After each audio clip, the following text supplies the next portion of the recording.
Antes de abrirmos a palavra, eu gostaria de contar um pouquinho de história, né? De todos os livros, o que mais me fascina é a Bíblia, as Escrituras Sagradas. Eu aprendi a amar a palavra de Deus quando criança, com os meus pais, meu pai e minha mãe, que aprenderam com seus pais, meus avós. Então a Bíblia é o meu livro predileto. Desde que aprendi a ler, 7 anos de idade, até hoje, não paro de ler a Bíblia. Enquanto viver, vou estar lendo sempre. E todas as vezes que eu leio, eu aprendo, me edifico, me fortaleço. Mas tem muitos livros que têm impactado a minha vida. Muitos. E às vezes eu falo de alguns aqui. Um deles é o livro O Apóstolo de Caldas, escrito pelo reverendo Júlio Andrade Ferreira, um pastor presbiterano que era professor do seminário de Campinas. Eu tive o privilégio de conhecer o reverendo Júlio. O Apóstolo de Caldas é uma biografia do trabalho do reverendo Miguel Gonçalves Torres. Foi quem evangelizou o sul de Minas, a minha terra. Ele foi para Caldas, uma cidade próxima a Poços de Caldas.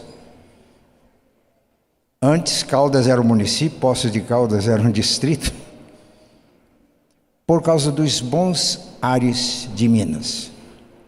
Vocês podem não acreditar, mas dentre tantas coisas boas de Minas, ela tem bons ares. Ele não sarou, ele estava tuberculoso.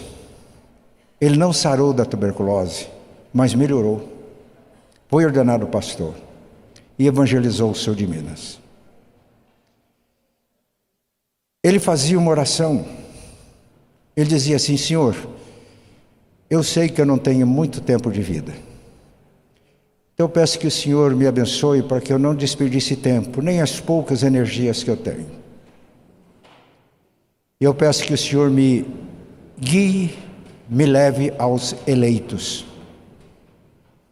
E ele viajava ao sul de Minas andando a cavalo.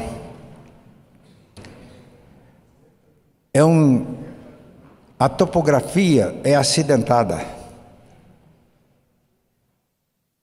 E numa dessas viagens, ele passou por um lugar que chamava Pinhal do Campestre. E a Igreja Católica alertou os seus fiéis que tivessem cuidado com os protestantes. Eles eram perigosos. Então muitos evitavam o contato com o reverendo Miguel Torres. Mas ele ia passando pela fazenda do Pinhal de Campestre, e lá estava o dono, Severo Virgílio Franco. Ele pediu água. Quando ele viu, o pastor já estava na frente dele, ele pediu água. Isso é uma coisa boa do mineiro também, é hospitalidade. Mineiro não nega água para ninguém. E convidou para ir até a casa dele. Ele ficou no alpendre, naquela varanda externa da casa. A hora que ele chegou, tinha uma criança, ele disse para a criança: você gosta de histórias? A criança: gosto muito. Ele olhou para o seu Severo e disse: eu posso contar uma história? E contou a história de Jesus. Com toda a humildade. Essa era a marca do reverendo Miguel Torres. Com toda a simplicidade. Mas o Severo também ouviu a história. Algumas senhoras da família, lá da janela, escutaram também. Severo Franco se converteu. Converteu toda a família. A esposa, os filhos. Mas Severo Franco era um patriarca. A família dele era numerosa, mas ele tinha muitos parentes, conhecidos, amigos, que o respeitavam muito.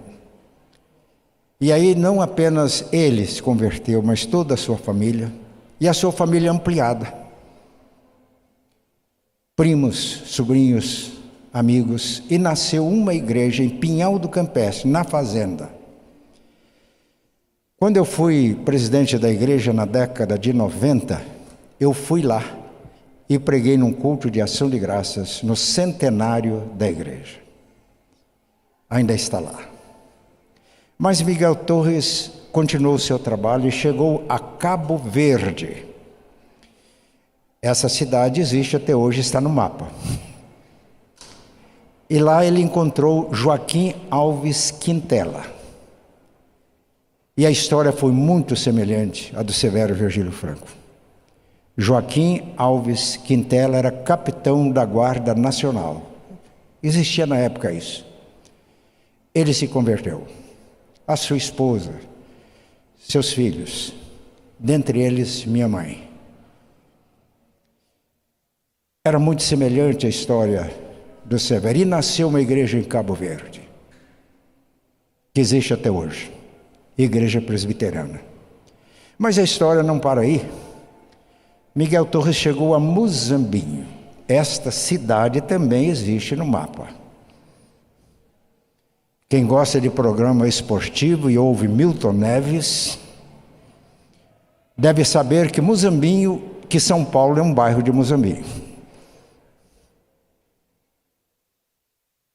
Ele hospedou-se numa pensão. Uma pensão muito simples, não tinha luz elétrica, iluminada com lampião.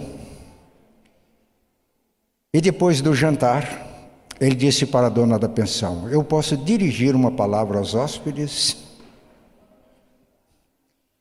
Ele disse para os hóspedes: eu tenho boas notícias para vocês. Quem é que não quer ouvir boas notícias? Diz: olha, Deus ama muito vocês, Deus nos ama.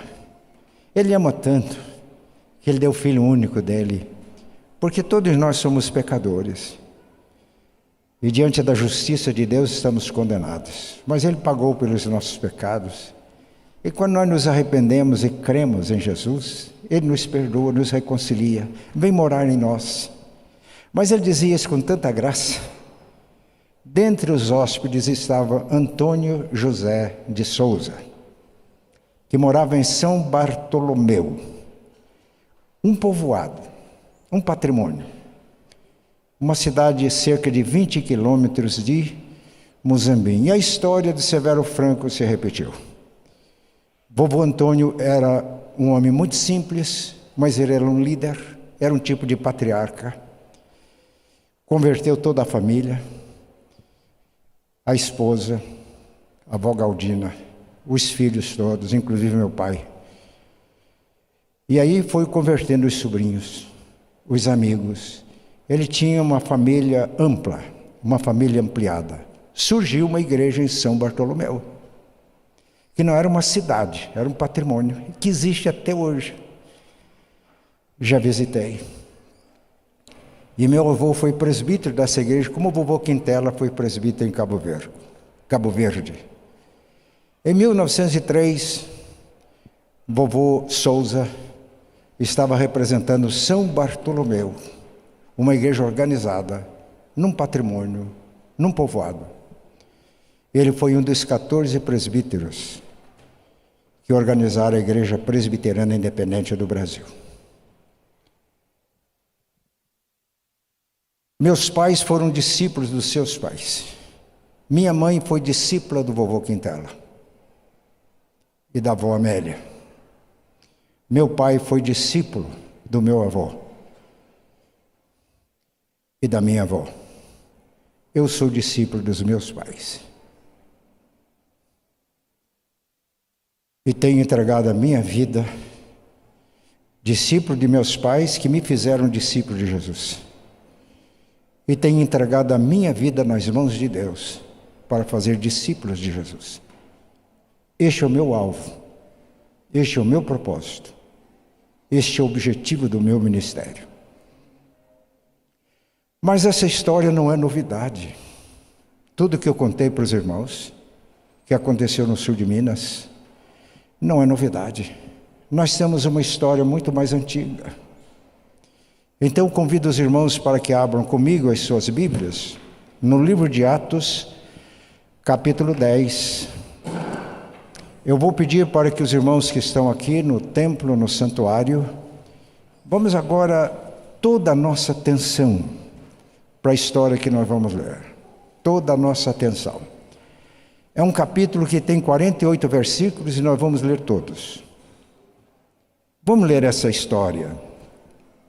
Morava em Cesareia um oficial do exército romano chamado Cornélio, capitão do regimento italiano. Era um homem devoto e temente a Deus, como era também toda a sua família. Dava aos pobres esmolas generosas e sempre orava ao Senhor. Certa tarde, por volta das 3h, teve uma visão na qual viu um anjo de Deus vir em sua direção e dizer: Cornélio. Temeroso, Cornélio orou fixamente para o anjo e perguntou: Que é, Senhor? E o anjo respondeu: Suas orações e esmolas subiram até Deus, e Ele as guarda na memória. Agora envia alguns homens a Jope, e manda buscar Simão, também chamado Pedro. Ele está hospedado com Simão, um homem que trabalha com couro e mora à beira do mar. Assim que o anjo foi embora, Cornélio chamou 2 servos de sua casa e um soldado devoto do seu grupo de auxiliares. Ele lhes contou o que havia acontecido e os mandou a Jope. No dia seguinte, quando mensageiros de Cornélio se aproximavam da cidade, Pedro subiu ao terraço para orar. Era cerca de 12:00 e ele estava com fome. Enquanto a refeição era preparada, entrou num êxtase. Viu o céu aberto e algo semelhante a um grande lençol ser baixado por suas 4 pontas. No lençol havia toda espécie de animais, répteis e aves. Então uma voz lhe disse: Levante-se, Pedro, mate e coma. De modo nenhum, Senhor, respondeu Pedro. Jamais comi coisa alguma que fosse considerada impura e imprópria. Mas a voz falou novamente: Não chame de impuro que Deus purificou. A mesma visão se repetiu 3 vezes, então subitamente o lençol foi arrebatado ao céu. Pedro ficou perplexo, pensando em qual seria o significado da visão. Nesse momento, os homens que Cornélio tinha enviado encontraram a casa de Simão. Eles se aproximaram do portão e perguntaram se estava hospedado ali Simão, também chamado Pedro. Enquanto Pedro ainda refletia sobre a visão, o Espírito lhe disse: 3 homens vieram procurá-lo. Levante-se, desça e vá encontrar-se com eles. Não hesite em acompanhá-los, pois eu os enviei. Pedro desceu e disse aos homens: Eu sou quem vocês procuram. Por que vieram? Eles responderam: Cornélio, um oficial romano, nos enviou. Ele é um homem devoto e temente a Deus, respeitado por todos os judeus. Um santo anjo o instruiu a chamar o Senhor à casa dele, para que ele ouça sua mensagem.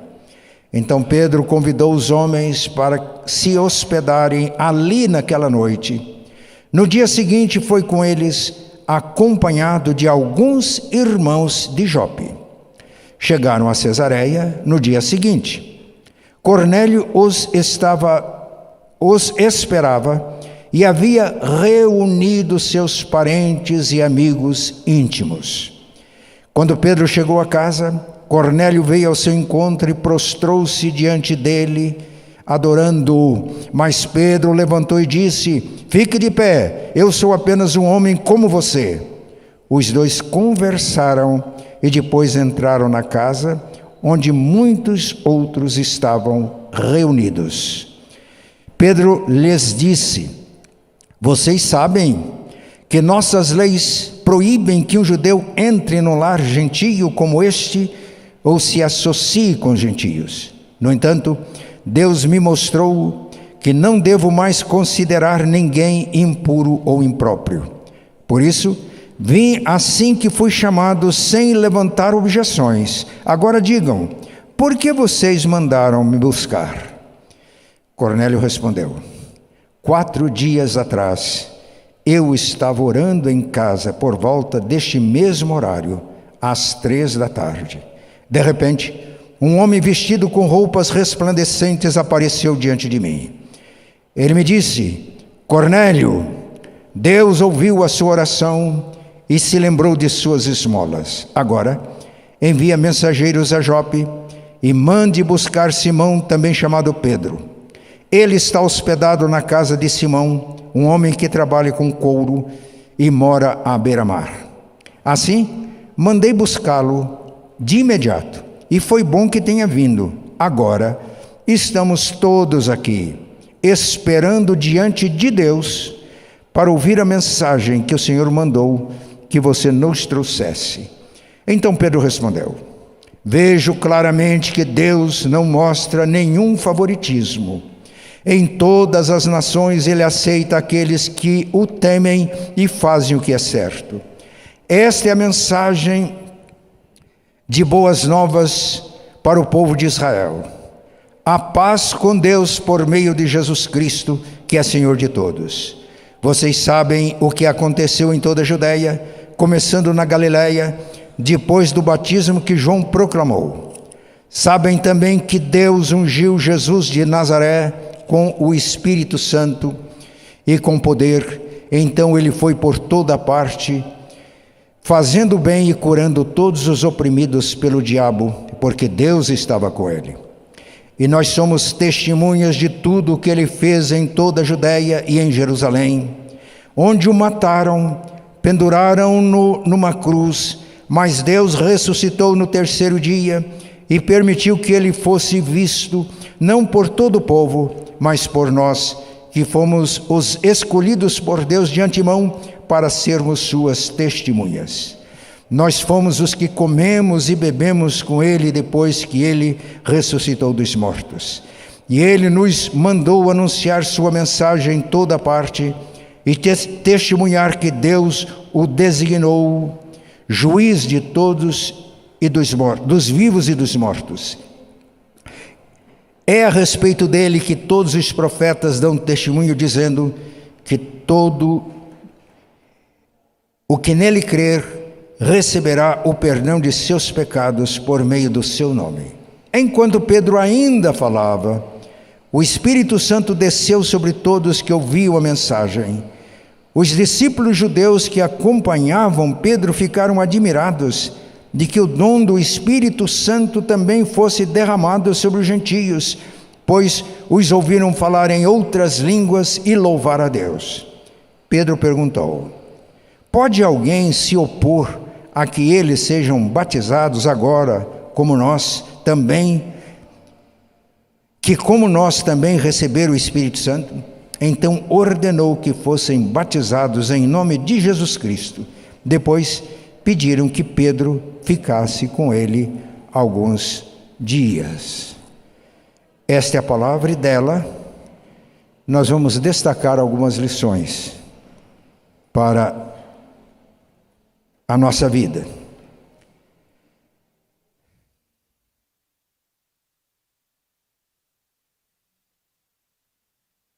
Evangelização e discipulado na família ampliada.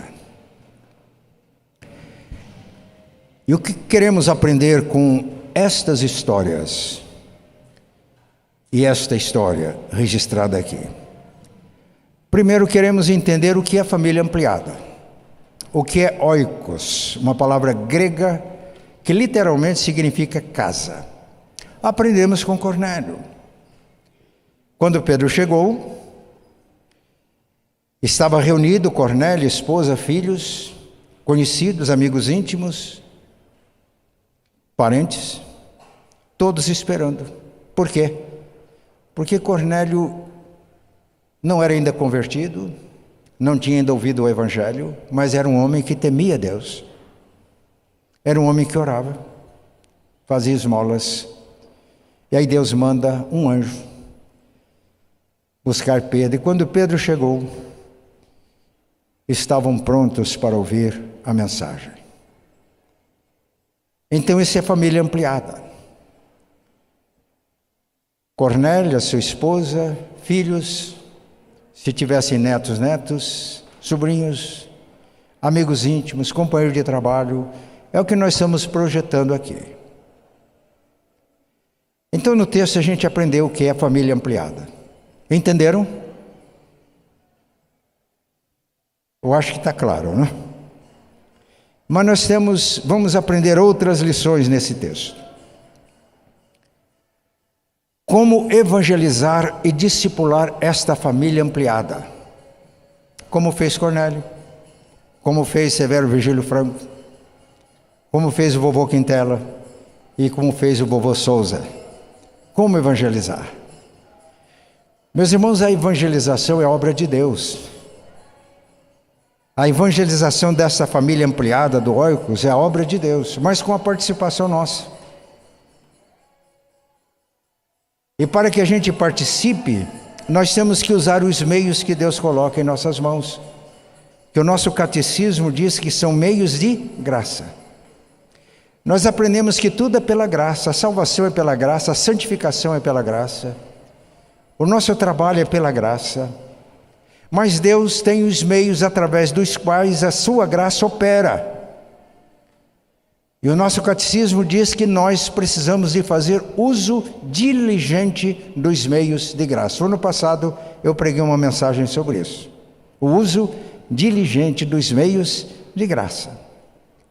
Então, para evangelizar o nosso oikos, ou alguns dizem oikos, não tem problema, a nossa família ampliada, nós precisamos de usar os meios de graça. E o primeiro meio de graça que nós aprendemos neste texto é a oração. Observem, Cornélio não era convertido ainda, mas ele era sensível à presença e à ação de Deus. E ele de contínuo orava com a sua família. Ele também, tocado pela graça de Deus, ele era generoso. E atendia às pessoas que tinham necessidade, compartilhando os seus bens. E nessa oração ele teve a visão de um anjo. Ora, ter a visão de anjo não é uma experiência sobrenatural? Só que o anjo não lhe pregou o evangelho, mas deu uma instrução: vai buscar Pedro. Só que Pedro também estava orando. Quando os mensageiros de Cornélio estavam chegando à casa de Simão, que trabalhava com couro, Jope, uma cidade à beira-mar, mar Mediterrâneo, Pedro tinha subido o terraço da casa onde estava hospedado para orar. Ele teve fome enquanto preparavam a comida, ele teve um êxtase. Cornélio orando e tendo uma experiência lá em Cesareia, Pedro orando e tendo uma experiência em Jope. Pedro era o apóstolo, cheio do Espírito Santo. Quando ele pregou o evangelho em Jerusalém no dia de Pentecoste, como resultado, quase 3.000 pessoas se converteram. Mas Pedro desenvolvia sua intimidade com Deus por intermédio da oração. Apesar de ser um homem cheio do Espírito Santo, ele precisava de entender melhor o plano de Deus. Porque ele entendia que, sendo obediente às leis do Antigo Testamento, ele não podia entrar na casa de um gentio, senão ele ficava cerimonialmente contaminado. E ele não entrava mesmo. Então Pedro não ia tomar a iniciativa de ir à casa de Cornélio. Mas como ele orava, Deus deu a visão. Já lemos, os irmãos já ouviram. E a visão deixou claro para Pedro que ele não devia considerar os gentios comuns, imundos, porque Deus purifica os corações. Deus não tem nenhum favoritismo, de acordo com a versão que nós lemos. O evangelho é para todos. Sempre foi assim, no Antigo Testamento também. Quando Deus chamou Abraão, ele diz: eu vou te abençoar, para que você seja bênção. porque em ti e na tua descendência o meu propósito é abençoar todas as famílias da terra. Acontece que os descendentes de Abraão, os israelitas, tiveram a tendência de achar que aquele era privilégio só deles. E por isso eles se agarraram ao privilégio da eleição e se esqueceram da responsabilidade da missão. E quando João Batista anunciava a vinda de Jesus, alguns fariseus israelitas, descendentes de Abraão, rigorosos na observância da lei, se aproximavam de João Batista. Ele diz: raça de víboras, de cobras, quem ensinou vocês a fugir da ira vindoura? Produzam frutos dignos de arrependimento, e não comecem a dizer: eu tenho por pai Abraão, porque destas pedras Deus pode suscitar filhos a Abraão. E além do mais, dizia o profeta, o machado já está colocado na raiz da árvore. A árvore que não dá bom fruto é cortada e lançada fora. Mas a igreja padece do mesmo problema. Nós começamos a pensar que porque fomos eleitos pela graça, somos melhores do que os outros. E a mensagem é a mesma. Se desprezam a missão, estão dando testemunho de que não são. E Jesus, no encontro com os judeus, ele foi muito claro. Quando Jesus disse que eles precisavam de conhecer a verdade para que fossem libertados. Se o Filho vos libertar, verdadeiramente sereis livres. Eles disseram: nós somos filhos de Abraão, fomos eleitos pela graça, nunca fomos escravos de ninguém. Como o Senhor tem a coragem de dizer que vão ser libertos? Jesus diz: todo que comete pecado é escravo do pecado. Vocês não são filhos de Abraão. Se vocês fossem filhos de Abraão, eleitos, vocês fariam as obras de Abraão. Missão, as duas coisas vêm juntas, não se separam.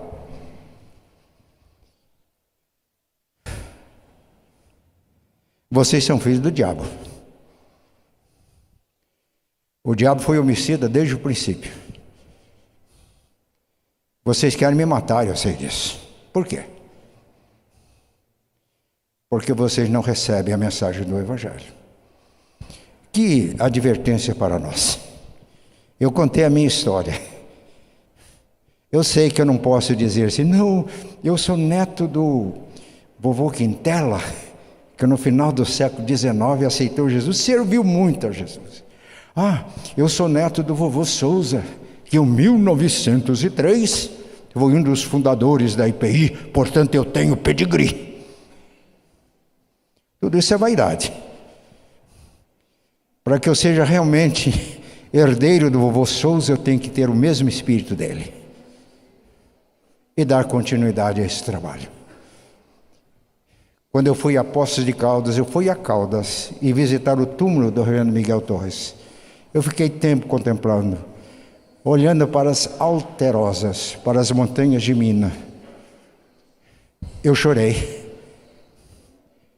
E eu disse em oração: Senhor, concede-me a graça de receber o legado deste homem e de dar continuidade.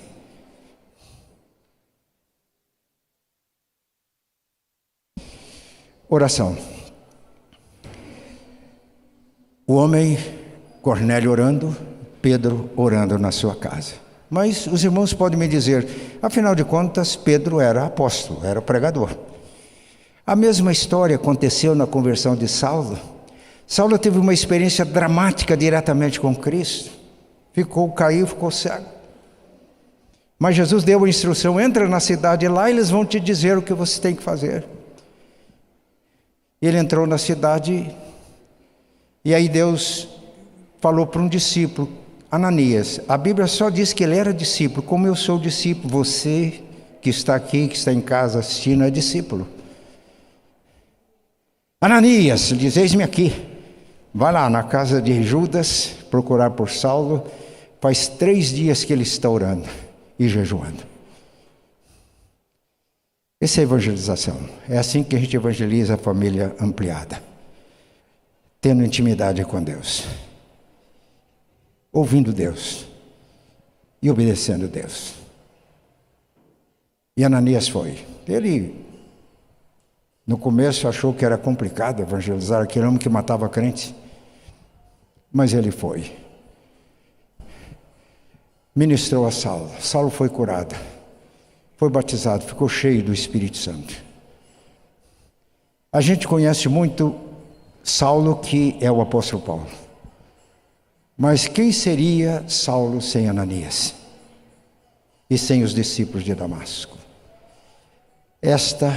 Então Deus está falando para mim e para você, o meio de graça para fazer discípulos da nossa família ampliada é oração, é intimidade com Deus. Eu tenho visto pessoas extremamente simples, levando pessoas a Cristo. A esposa de um conhecido empresário de São Paulo tinha um jardineiro. Ela percebeu que ele era uma pessoa diferenciada. Ela estava em angústias que o dinheiro do marido era uma das pessoas mais ricas de São Paulo. Não podia satisfazer. Ela foi conversar com o jardineiro. Ele falou de Jesus. Ela entregou a vida a Cristo. Porque aquele jardineiro, um homem simples, orava. Mas não é essa oração genérica. É oração que você entra no quarto, fecha a porta, conversa com Deus, aprende a ouvir Deus. Oração é o primeiro meio de graça. O segundo meio de graça é a palavra. Porque Cornélio buscava intimidade com Deus, ele recebeu a instrução de Deus. Manda chamar Pedro. Cornélio talvez dissesse, bem, mas o senhor não é um anjo de Deus, o senhor sabe tudo. Então quero ouvir do Senhor, porque Pedro é um homem. Mas não é esse o plano de Deus. Deus não encarregou os anjos de fazer esse trabalho. Ele me encarregou, ele encarregou você, que é discípulo dele. As pessoas encontram a Jesus, tornam-se discípulos de Jesus pela palavra, e a palavra que nós compartilhamos. A palavra. Ele achou que Pedro era uma pessoa muito importante, e ele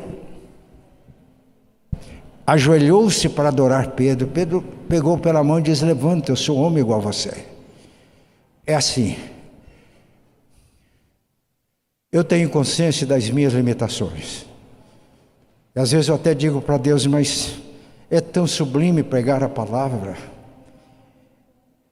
Eu tenho 55 anos de pastor e eu sempre tremo como tem que pregar. É uma responsabilidade muito alta.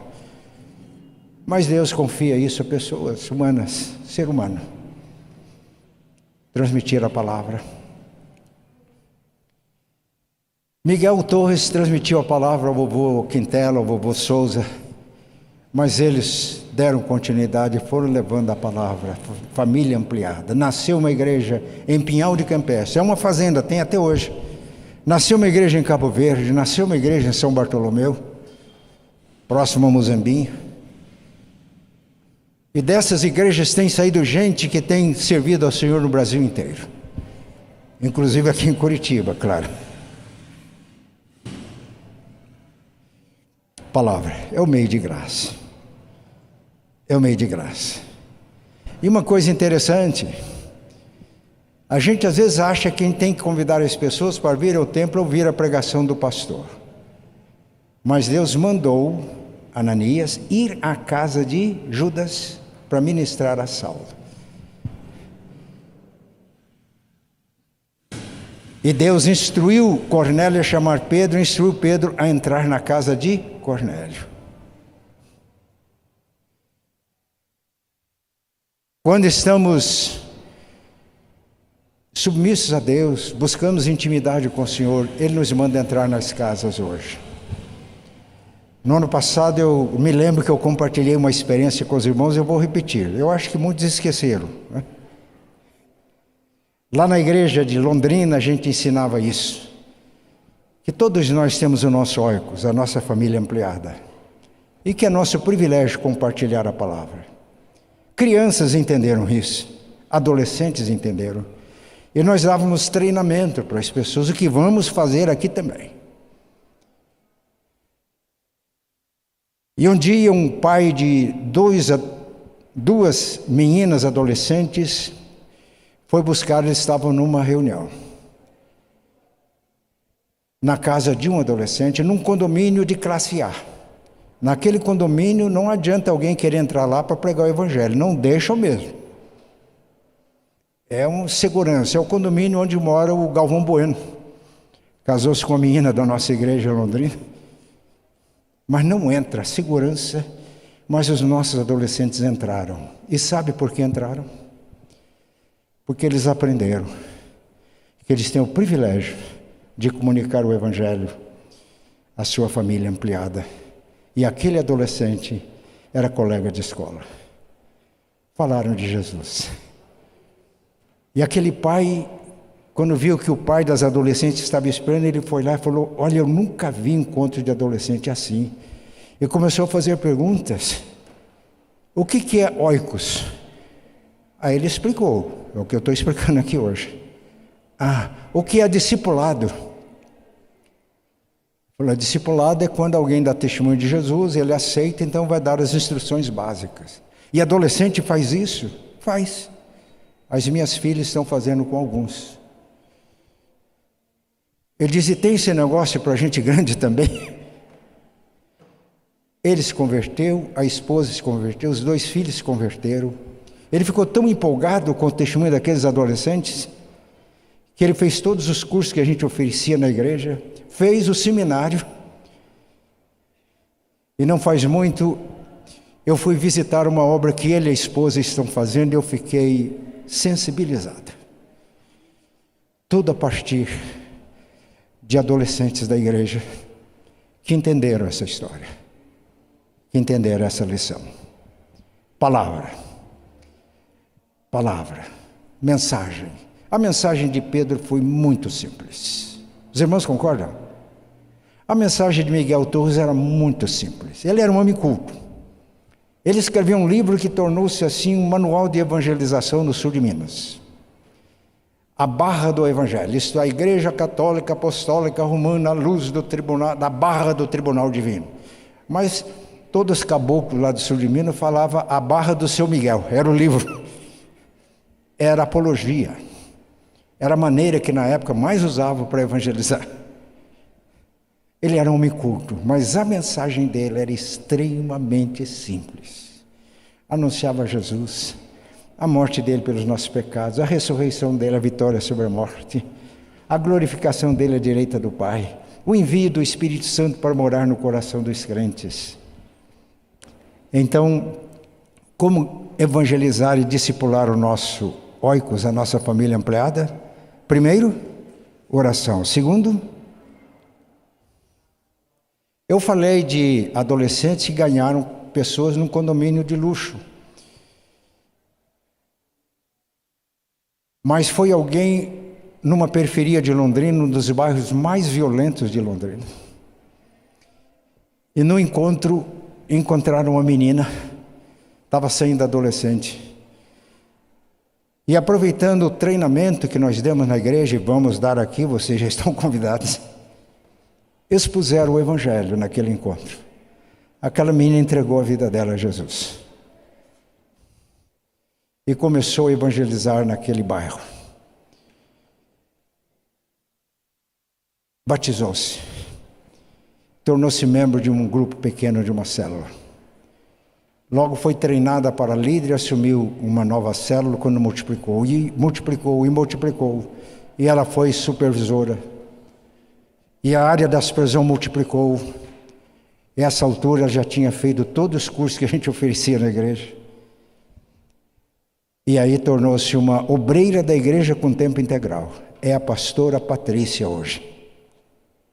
Depois ela fez o curso de teologia, hoje é reverenda, né? Eu não gosto muito dessa expressão, mas é um pronome de tratamento da nossa língua portuguesa, a pastora Patrícia. Eu participava de uma célula em Londrina e ela era pastora da área. E eu brincava com ela, você é a minha pastorinha. A Eloá continua assistindo encontros dessa célula da qual a gente participava. E ela sempre me diz, a Patrícia é minha pastora. Por quê? Porque vivemos esse princípio. E foi alcançado alguém num condomínio de luxo, foi alcançado alguém num dos bairros mais violentos de Londrina. Então, oração, palavra, mas um outro meio de graça, batismo. Pedro estava pregando, e ele estava falando ainda quando Cornélio, sua esposa, filhos, parentes, toda aquela família ampliada, já tinha recebido o Espírito Santo com evidências externas, como aconteceu em Jerusalém. Jesus deu a Pedro as chaves do reino. O que significa isso? Há muita lenda, muita superstição, mas significa que Pedro, representando o colégio apostólico, foi quem usou da chave, que é a proclamação da palavra, o reino de Deus para os judeus, para Jerusalém no dia de Pentecostes. Abriu para os samaritanos. Filipe foi e pregou, muitos se converteram, mas foi Pedro e João para consolidar a obra. E agora Pedro está abrindo as portas para os gentios. Que coisa linda é a Bíblia, né?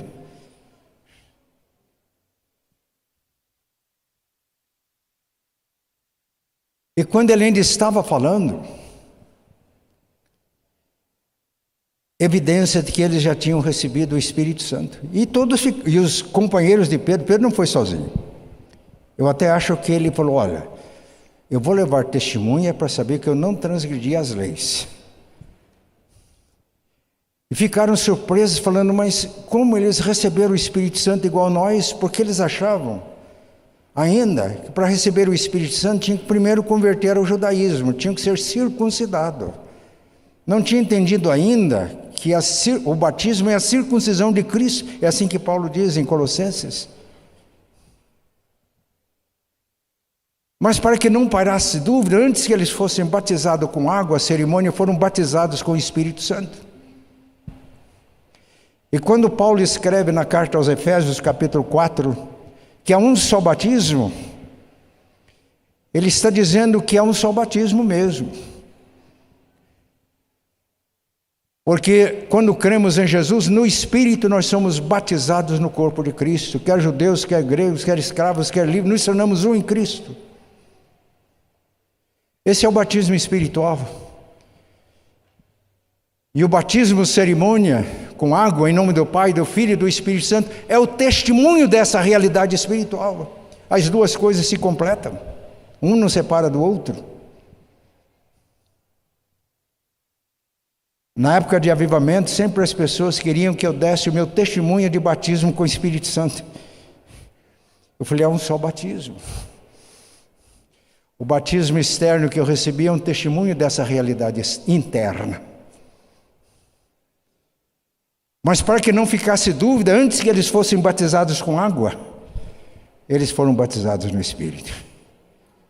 Que o Evangelho, que a salvação era para os gentios, e que não precisavam de circuncidar e de guardar as leis cerimoniais do Antigo Testamento para que fossem salvos. Esse foi o trabalho de Pedro. Não foi fácil para ele entender isso, mas entendeu, graças a Deus. Eu, como gentio, quando eu leio isso aqui, eu ajoelho e adoro a Deus. Por isso que eu estou aqui. O que é a Bíblia, o que é o Evangelho? O batismo. Então, os companheiros de Pedro ficaram admirados. Eles também receberam. Aí Pedro diz, quem pode agora impedir a água para que também sejam batizados em nome de Jesus? Se já foram batizados no Espírito. Porque Pedro, quando pregou lá em Jerusalém, Atos capítulo 2, ele anunciou Jesus também e disse, quando as pessoas perguntaram, varões e irmãos, o que devemos fazer? Todos eles eram judeus.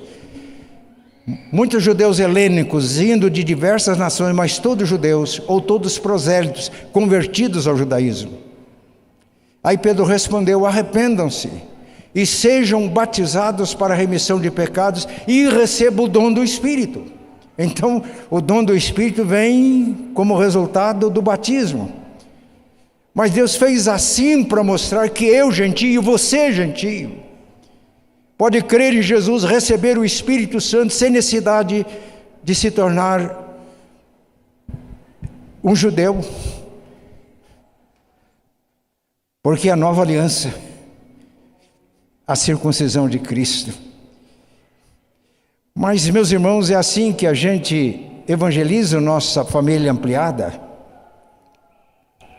E o batismo é muito mais do que uma cerimônia. O batismo é todo um processo de integração do recém-convertido na comunhão do corpo de Cristo. E ali, aqueles recém-convertidos encontraram na casa de Cornélio família de Deus. E o batismo com água, e nem foi Pedro quem batizou, a Bíblia diz que Pedro mandou que fossem batizados. O batismo com água foi o testemunho público de que eles pertenciam a Jesus. Os dois vêm juntos. Há um só batismo. O batismo externo é o nosso testemunho. É a declaração que eu pertenço a Cristo. E foi Ele mesmo que disse: se alguém me negar diante dos homens, eu negarei diante do Pai. Mas quem me confessar diante dos homens, eu confessarei diante do Pai. Por isso que o batismo é sério. E ao batizar, por isso que a igreja no Novo Testamento não funcionava só em templos, uma vez por semana. Era uma comunidade viva, funcionava durante o tempo todo. E depois que o templo de Jerusalém foi destruído, eram as casas. Eu li um livro que causou um impacto muito forte na minha vida. Lares, casas que transformam o mundo. O lar de Cornélio tornou-se um centro de radiação do reino de Deus para a transformação em Cesareia.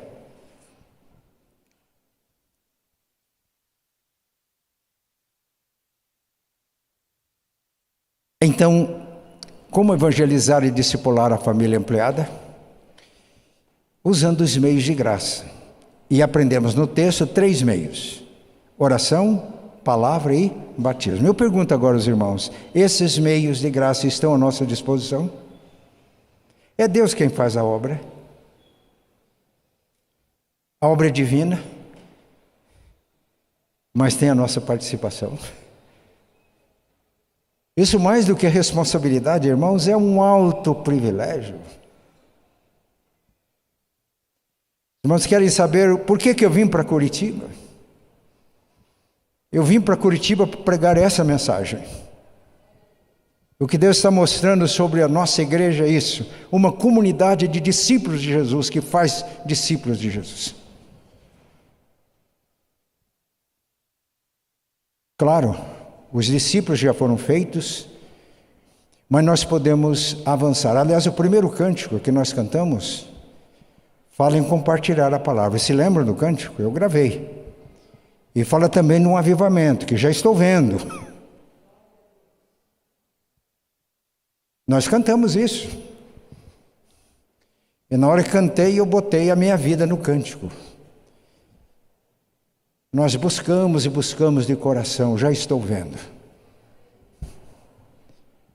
Mas vamos encerrar. Eu falei evangelização e discipulado. Se nós nos voltamos para Mateus 28, 18 a 20, Jesus, depois da ressurreição, encontrando-se com seus discípulos, ele disse: é-me dada toda a autoridade no céu e na terra, portanto, ide fazer discípulos de todas as nações.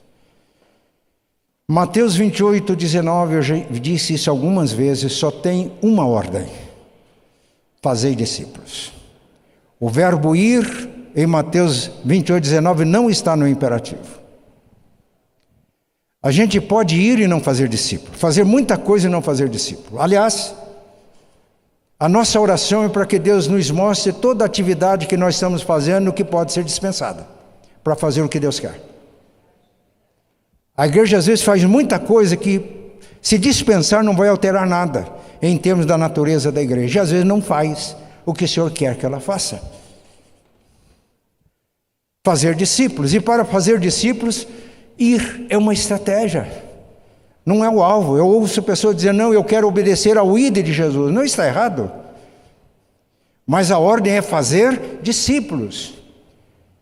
Por que eu estou aqui hoje?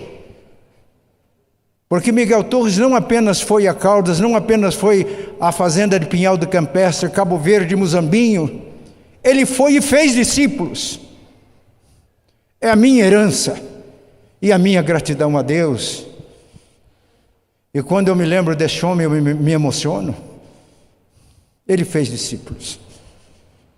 Fez o vovô Quintela, o vovô Souza. E essa herança chegou aqui. Entrar nas casas, como aqueles adolescentes. Às vezes a gente fica muito preso às tradições. Por favor, não seja presbiteriano, independente, cabeça dura. Vamos nos abrir para a ação do Espírito Santo. Ele não quer que a gente apenas fique trazendo gente para os templos, Ele quer que a gente vá. É a estratégia dele. Que a gente entre nas casas. Essa é a nossa visão.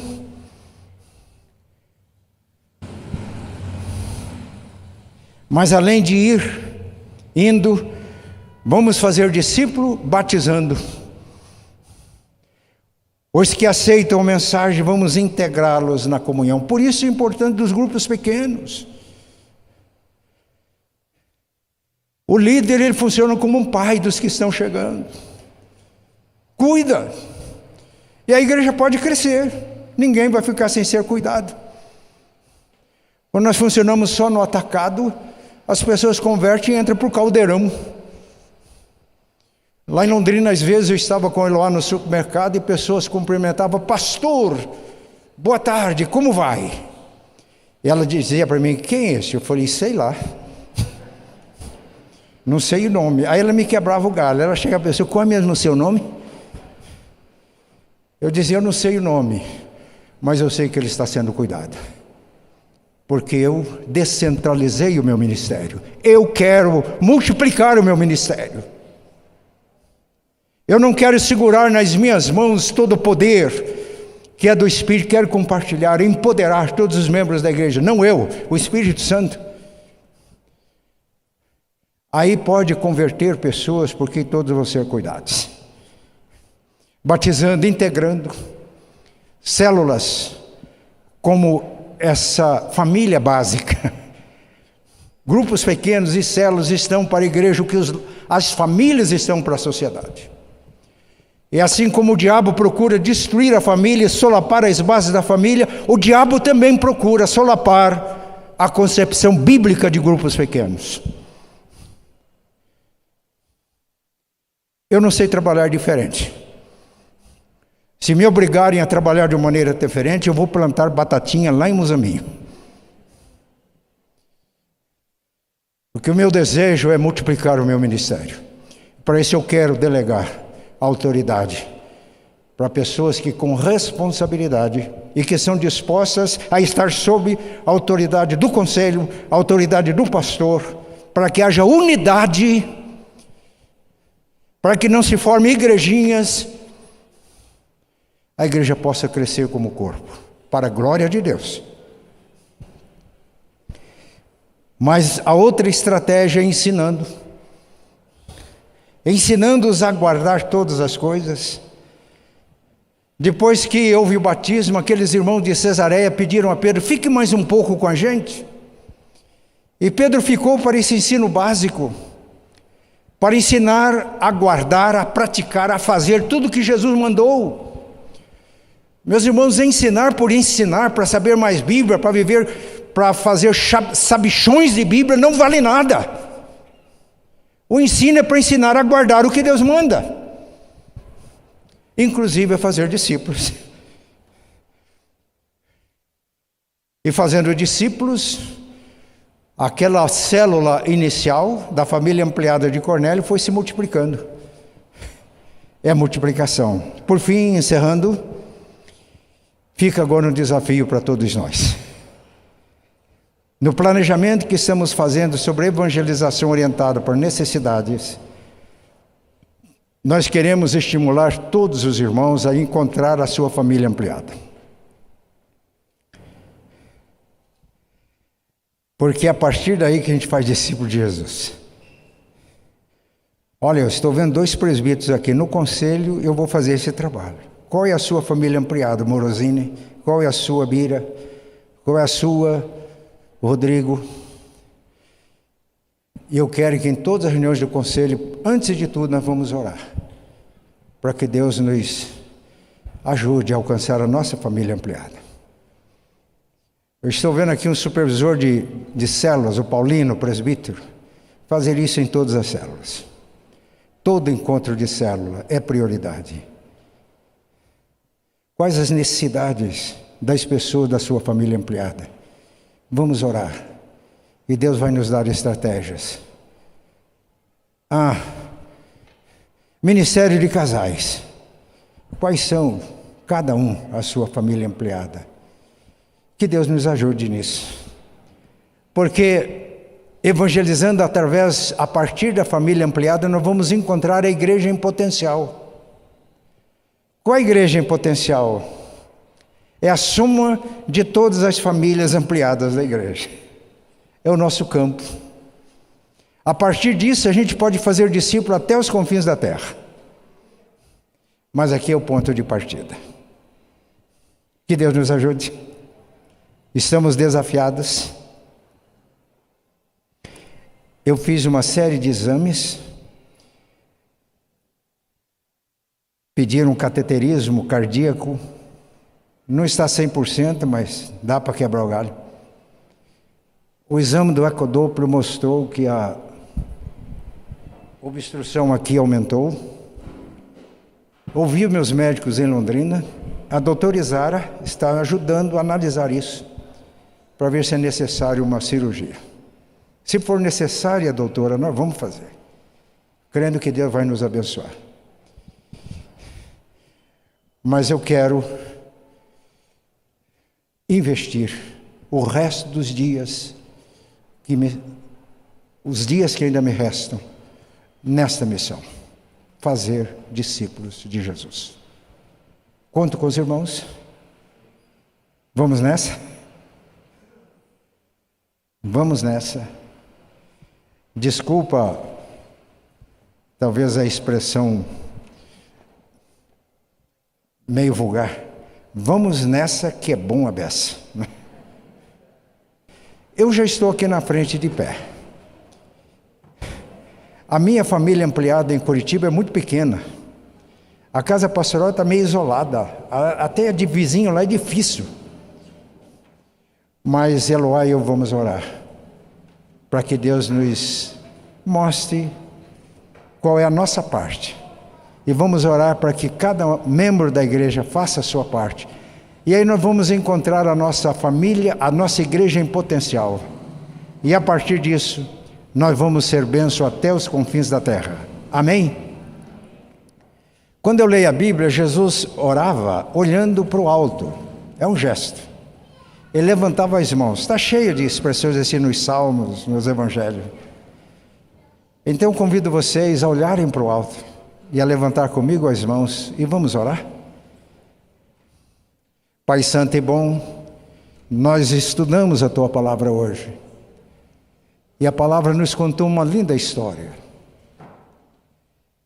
Cornélio era um homem que temia a Ti. Ele não tinha ainda ouvido o Evangelho, não tinha se convertido, mas porque ele Te buscava, o Senhor o instruiu a levar Pedro à sua casa. Pedro tinha dificuldades, como nós temos às vezes, nós temos as nossas objeções, mas ele foi convencido por Ti. E ele foi à casa de Cornélio. Pai, nós pedimos que o Espírito Santo operando em nossas mentes e corações quebre todas as nossas resistências. O que nós queremos, Pai, é Te servir. É ser, como Pedro foi, guiados pelo Espírito Santo. Porque a obra é Tua. E, Pai, pedimos que Tu despertes nos corações de todos nós o desejo de buscar intimidade com o Senhor. E que o Senhor nos ensines a compartilhar a palavra, de maneira simples, singela, usando esse meio de graça, não tem outro. E as pessoas que vão se convertendo, Pai, nós pedimos que a nossa igreja seja a família Tua. seja um lar do reino de Deus. Que cada casa nossa seja um lar, seja uma família tua, onde pessoas recém-convertidas encontrem abrigo, encontrem apoio, sejam treinadas, ensinadas. Pedimos ao Pai que, à semelhança de Pedro e de Ananias, tendo intimidade contigo, possamos ouvir a tua voz e obedecê-la simplesmente, entrando nas casas, falando de Jesus, levando vidas a Cristo. Que o batismo seja integração na família. E que prossigamos indo, batizando e ensinando a guardar, ensinando os novos discípulos a guardar tudo o que Jesus mandou, inclusive e acima de tudo, de fazer discípulos. Esta é a nossa oração. Em nome de Jesus. Amém. E a graça de nosso Senhor e Salvador Jesus, o amor de Deus, nosso eterno Pai, a comunhão e a consolação do Espírito Santo estejam com todos vós e com todo o povo de Deus, hoje e sempre. Amém.